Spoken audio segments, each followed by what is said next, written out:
ઉનાળામાં સ્વસ્થ શરીર માટે શું કાળજી લેવી જોઈએ? માર્ચ મહિનાનો અડધાથી વધુ સમય વીતી ગયો છે.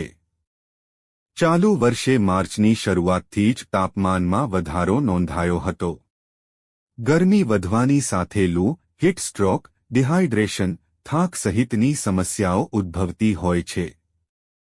ત્યારે ઉનાળામાં પોતાને સ્વસ્થ અને ઉર્જાવાન રાખવું એ કોઈ પડકારથી ઓછું નથી. ઉનાળામાં શરીરને સામાન્ય અને હાઇડ્રેટેડ રાખવું ખૂબ જ મહત્વપૂર્ણ છે. યોગ્ય આહાર, પૂરતું પાણી, હળવા કપડાં અને ત્વચાની સંભાળ જેવી સારી ટેવો અપનાવીને આપણે ન માત્ર ઉનાળાનો આનંદ માણી શકીશું પરંતુ ગરમીના દિવસોમાં પોતાના ફિટ અને એક્ટિવ રાખી શકીશું. આકરો તડકો અને ઊંચા તાપમાનને કારણે શરીરનું તાપમાન પણ અસંતુલિત થઈ શકે છે. લૂને કારણે માથાનો દુખાવો, ચક્કર અથવા નબળાઈ આવી શકે છે. ઉપરાંત આ ઋતુમાં શરીરમાં પાણી અને જરૂરી મિનરલ્સની ઉણપ થઈ શકે છે. વાસી કે દૂષિત ખોરાક અને ગંદા પાણીથી પેટનું ઇન્ફેક્શન લાગી શકે છે, જેનાથી ઉલટી, ઝાડા અને ફૂડ પોઈઝનિંગ થઈ શકે છે. આ માટે શરીરને હાઇડ્રેટેડ રાખવું સૌથી જરૂરી છે. દિવસભર પુષ્કળ પ્રમાણમાં પાણી પીવો અને નાળિયેર પાણી, લીંબુ પાણી, છાશ વગેરે જેવા પીણાં પીવો. આનાથી શરીરમાં પાણીની ઉણપ નહીં થાય. ઉપરાંત હળવા રંગના સુતરાઉ કપડાં પહેરો, જેથી પરસેવો સરળતાથી સુકાઈ જાય અને બેક્ટેરિયા ન વધે. ટાઇટ અને સિન્થેટિક કપડાં પહેરવાનું ટાળો કારણ કે તેનાથી ચામડીનું ઇન્ફેક્શન લાગવાનું જોખમ વધી જાય છે. સાથે જ અન્ય કેટલીક બાબતોનું ધ્યાન રાખવું પણ જરૂરી છે. શરીરના તાપમાનને નિયંત્રિત કરવામાં પાચનતંત્ર મહત્વપૂર્ણ ભૂમિકા ભજવે છે. ઉનાળામાં જ્યારે શરીર વધુ ગરમ થઈ જાય છે, ત્યારે તે પાચનના બદલે શરીરને ઠંડુ રાખવા પર વધુ ઊર્જા ખર્ચ કરે છે.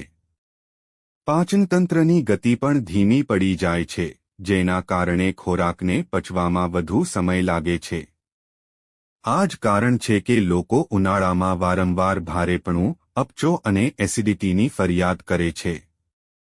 આ ઉપરાંત ઉનાળામાં ગટ માઇક્રોબાયોમ, આંતરડામાં હાજર સારા બેક્ટેરિયા પણ પ્રભાવિત થાય છે.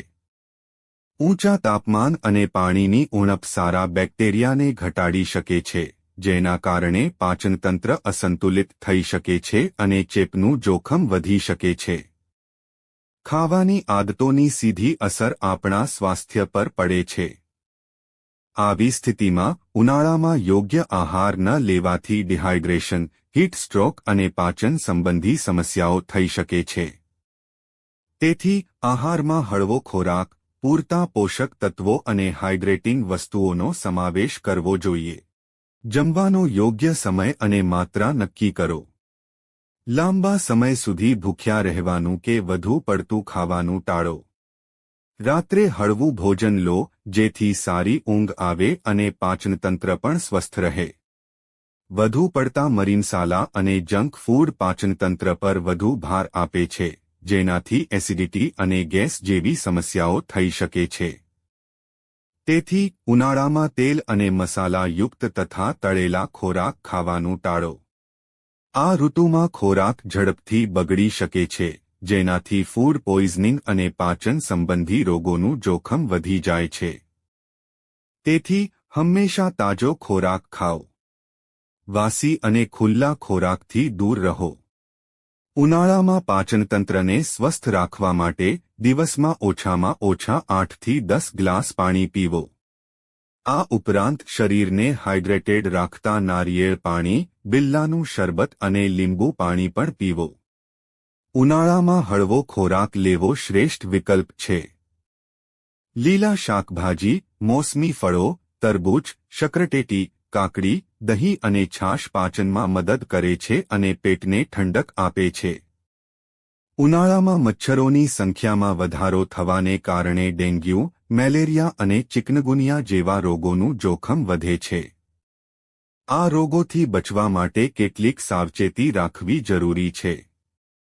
આ માટે તમે આ ઉપાયો અપનાવી શકો છો. સ્થિર પાણીમાં મચ્છરોની ઉત્પત્તિ થાય છે, તેથી ઘરની આસપાસ પાણી એકઠું ન થવા દો. સૂતી વખતે મચ્છરદાનીનો ઉપયોગ કરો. સવારે અને સાંજે હળવા અને આખી બાયના કપડાં પહેરો. મચ્છરોથી બચવા માટે ઘરની બારીઓ અને દરવાજા પર જાળી લગાવો. ઘરની આસપાસ મચ્છરોની ઉત્પત્તિ અટકાવવા માટે ફોગિંગ કરાવો અને સ્વચ્છતા જાળવો. મિત્રો, જો તમને વિડિયો પસંદ આવ્યો હોય તો લાઇક કરો અને સબસ્ક્રાઇબ કરો અને બાજુમાં આપેલા બેલ આઇકન પ્રેસ કરીને ઓલ પર પ્રેસ કરજો જેથી તમને વિડિયોની નોટિફિકેશન સૌથી પહેલા મળતી રહે. અને વિડિયો છેલ્લે સુધી જોવા બદલ આપ સૌનો આભાર.